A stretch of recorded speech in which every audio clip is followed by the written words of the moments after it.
notre cher Libertines, aussi chaud que Jeanne d'Arc à Rouen. Pardon. J'espère que sa langue de feu va enflammer l'auditoire. Jeanne d'Arc est le symbole de la femme au foyer. Voici son exposé. Bonsoir. Donc, déjà merci aux deux candidats finalistes d'avoir fait ma première partie. Et je suis heureux d'être en finale, même si c'est en jeu d'exposition. Pour moi, ça sonne un peu comme échantillon gratuit, mais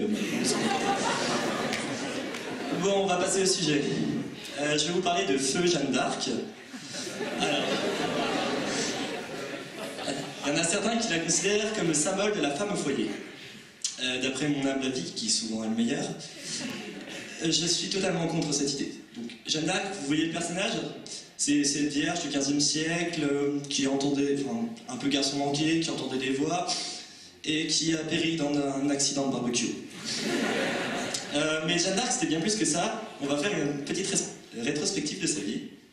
Donc, elle est née au XVe siècle, c'est une fille d'agriculteur lorrain et elle mène une vie sobre, sans excès, un peu à l'image de son héros de l'époque, Blaise Pascal. Elle est un peu dépressive tout de même, normal, elle habite en Lorraine. Et elle abuse des cachets et elle commence à entendre des voix qui lui disent que ce serait pas mal de changer son plan de carrière. Bon, du coup, elle va à Pôle emploi, elle truque un peu son CV et elle réussit à décrocher un entretien en tant que général en chef des armées du roi. Mais c'est sur le champ de bataille que ce futur symbole républicain va gagner ses galons. En effet, elle va tellement expulser d'étrangers qu'on va l'appeler Brice Hortefeux.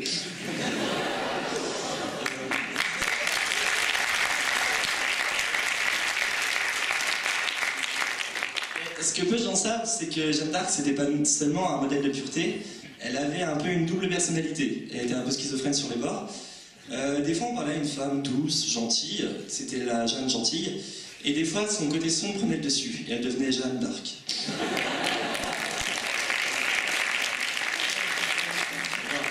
Après de nombreuses années de succès militaire, il y a un consortium de coiffeurs bourguignons qui ont décidé que sa coupe de cheveux s'apparentait à de la sorcellerie. Ils décidèrent de l'emprisonner pour hérésie capillaire. À cause du budget de l'époque qui était un peu serré, notamment à cause de la guerre, ils décidèrent pour éviter les frais d'incinération de la brûler vive. Donc c'est à Rouen que la cérémonie a eu lieu. Tiens, c'est bizarre, encore les Rouennais. Et elle, qui aimait tellement sa région d'origine, finit en flamenquiche.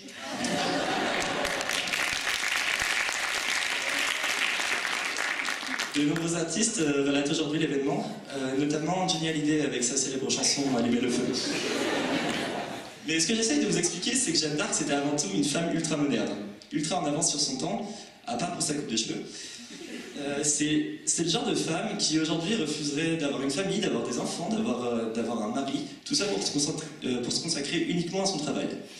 Bon, on peut qu'admirer cette fermière qui a gravé les échelons dans une société complètement misogyne et qui au final a réussi à diriger une armée d'hommes. Aujourd'hui, ce serait sûrement un cadre dynamique, genre une PDG du CAC 40, un peu comme Anne Le Vergeon. Elle dirigerait peut-être une entreprise du CAC 40 du style Flammarion. Et si elle faisait des erreurs, elle pourrait aussi se faire incendier par son conseil d'administration. Parce que la vie de Jeanne d'Arc, c'est pas un conte de fées. Jeanne d'Arc, par exemple, à son époque, elle aura peut-être détesté Cendrillon.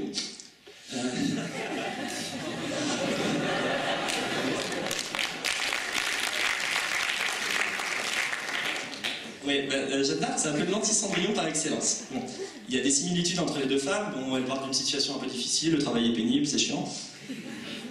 Et puis, elles ont deux moyens d'arriver à leur fin. Alors, Cendrillon, c'est une pantoufle, tandis que Jeanne d'Arc, elle va exploser le plafond de verre.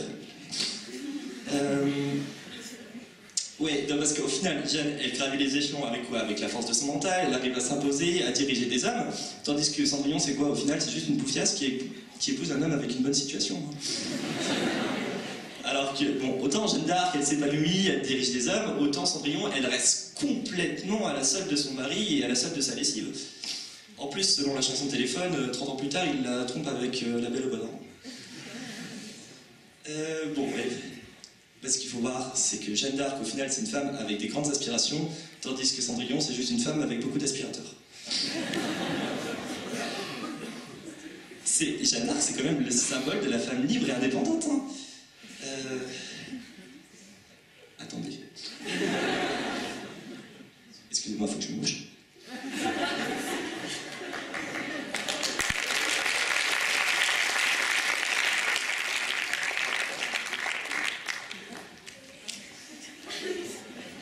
Je fais tout pour gagner du temps. En plus, Jeanne d'Arc, c'était tout sauf une allumeuse. Elle n'a jamais eu besoin des hommes pour parvenir à ses fins. Elle devrait même inspirer beaucoup de filles ici, elle qui n'a jamais donné de son corps pour gagner une campagne militaire.